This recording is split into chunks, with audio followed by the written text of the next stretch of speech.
ஐயோ பாவம், படுக்க வைங்க. என்னால் முடிஞ்ச மாலை நான் வாங்கிட்டு வந்து போடுறேன்.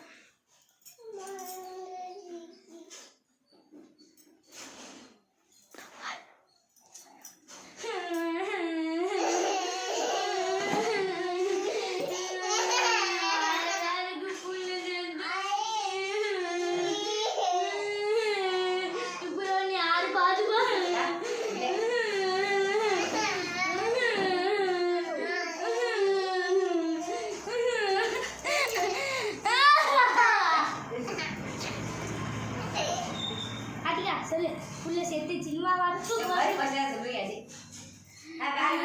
சுடுகாட்டுக்கு போற புள்ள